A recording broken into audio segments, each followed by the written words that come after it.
என் பேர் ரூபாவதி. நான் தென்சென்னை மாவட்ட மகளிர் அணி செயலாளர். எங்கள் கேப்டன் இறந்துட்டாருனாலே எங்களுக்கு மனசே சரி. நாங்கள் 15 வருஷம் 18 வருஷமாக நாங்கள் அவர் சொல்லுக்கு என்னங்க நாங்கள் போராட ஒரு குரல் கொடுத்தாலே இந்த 10 மணிக்கு கிளம்புங்கன்னா நாங்கள் அது 5 நிமிஷத்துலேயே இங்கே நாங்கள் அசோக் நகரில் தான் இருக்கிறோம். தலைமை எங்களுக்கு பக்கத்தில். நாங்கள் உடனே வந்துடுவோம். ஆனால் எங்கள் தலைவரை பார்க்கணுன்னா எங்களுக்கு அவ்வளோ ஒரு ஆசை. ஆனால் வானகரத்தில் அவர் இருந்ததை பார்த்தா இன்னும் அவர் நல்ல ஆயுசோடு இருப்பாருன்ற நம்பிக்கையில் தான் இருந்தது. அந்த கர்ண மகாராஜ் சொல்லுவாங்க எல்லாரும், யம தர்மர் கூட அவரை ஒன்றும் பண்ண முடியாது, அவர் செய்த தர்மம் தலை காக்கணும். அதுக்கேற்றபடியே நாங்கள் வானகரத்தில் தலைவரை பார்த்தோன்னே எங்களுக்கு ரொம்ப சந்தோஷமாக இருந்தது. ஆனால் இவ்வளோ சீக்கிரமாக அவர் இறந்துருவாருன்னு நாங்கள் நினச்சி கூட பார்க்கல. ஆனால் அந்த கொரோனாவெல்லாம் சளியால் இப்படி ஆயிட்டாருன்னு சொல்கிற போது எனக்கு மனசு ரொம்ப தாங்கலைங்க. அது மாதிரி எங்கள் தலைவர் மகளிருக்குனாலே ஒரு தனி இடம் கொடுப்பாரு எங்களுக்காக.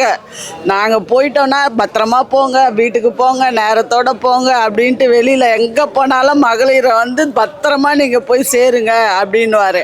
அதுக்கேற்ற மாதிரியே நாங்கள் எல்லாருமே தலைவரோட அந்த ஒரு குரலுக்காகவே நாங்கள் ஓடோடி வருவோம். எங்கள் கேப்டன்னா எங்களுக்கு அவ்வளோ ஒரு உயிருங்க.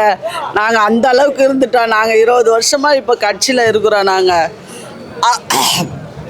எங்கள் அண்ணியாக அது மாதிரி தான். மகளிர்னும் போது எல்லாருக்கும் எங்களுக்கு நல்ல ஒரு ஒத்துழைப்பு தருவாங்க. கேப்டன் இழப்பு எங்களுக்கு பெரும் இழப்புங்க.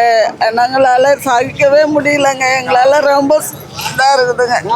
யார் தான் நல்ல இது போட்டிங்க யூடியூப் சேனல் எல்லாருமே என்ன பண்ணீங்க? தலைவர் நல்லா இருக்கும்போது இறந்துட்டாருன்னு சொன்னீங்க.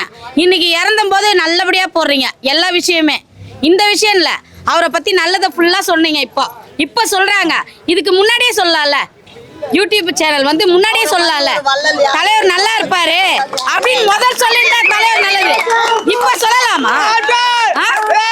சொன்னது எவ்வளோ பெரிய இப்போ பண்ண வேலையை நீங்கள் அப்போ பண்ணியிருந்தீங்கன்னா இல்ல யூடியூப் தான்.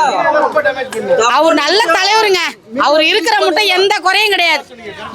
இனிமேட்டும் எந்த குறையும் எங்களுக்கு இருக்காது. எங்க தலைவர் இருக்காருன்னு நினைச்சு நாங்க டெய்லி தலைமைக்கு வருவோம். எங்க தலைவர் கூடவே இருக்காரு. இப்பயும் எங்க கூடயே தான் இந்த இடத்துல இருக்காரு. இனிமேட்டும் எங்க கூடயே இருப்பாரு. நாங்க என்னைக்கு செத்து போறோமோ அப்ப எங்க கூட சாவாரு. இப்ப அண்ணங்க அண்ணன் கூட பிறக்காத அண்ணங்க உயிருங்க. அது அண்ணங்க அவரு எங்களுக்கு அண்ணங்க. என் அண்ணன் செத்தா கூட நான் அழ மாட்டேன். இந்த அளவுக்கு நான் அழுந்தது கிடையாது. நான் காலையில இருந்து அந்த தலைமை உள்ளயும் வீட்டுக்கும் நான் ரொம்ப நொந்து போனேன். தலைவருங்க அவரு. எங்க அவரால தாங்க எங்களுக்கு தெரியும். நித்யானா யாருன்னே தெரியாது. எங்க ஊர்ல இன்னைக்கு கேப்டன்னா கோடம்பாக்கத்துல கேப்டன்னா நான் தான். எல்லாமேங்க எல்லாமே எங்க வீட்டுக்கு வந்திருக்காரு. எங்க தெருவுல நலவுதவி திட்டம் கொடுத்திருக்காரு. தலைவரை வெள்ள நிவாரணத்துக்கு நான் கூட்டிட்டு போனேன். எங்க வீட்டுக்கு நான் எங்க ஏரியாவுக்கு கூட்டிட்டு போய் அவரு கூட நின்று நாங்க நிவாரணம் கொடுத்தோம். இப்பயும் போன வாரம் அண்ணியை கூட்டிட்டு போய் நிவாரணம் கொடுத்தோம். என் தலைவரை எங்களுக்கு ரொம்ப பிடிக்குங்க. மரியாதைங்க. தலைமைக்கு வந்தா ஜென்ஸையும் லேடிஸையும் ஒன்னா நிக்க விட மாட்டாரு. டே அந்த குடும்பம் நம்மளை நம்பி அனுப்பியிருக்குடா, நம்மளை நம்பி அனுப்பியிருக்கு. அந்த குடும்பத்துக்கு அந்த மகளிரை கொண்டு போய் நம்ம தான் சேர்க்கணும். நம்மளை நம்பி நம்ம அண்ணனா அப்பாவா சித்தப்பாவா பெரியப்பாவா நினைச்சுதான் அனுப்பியிருக்காங்க. அவங்க நல்லபடியா இருக்கணும்னு சொன்ன ஒரே காரணம் எந்த கட்சியிலும் இந்த மாதிரி இருக்காது. என் தலைவனை பேச அவனுக்கு என்ன தகுதி?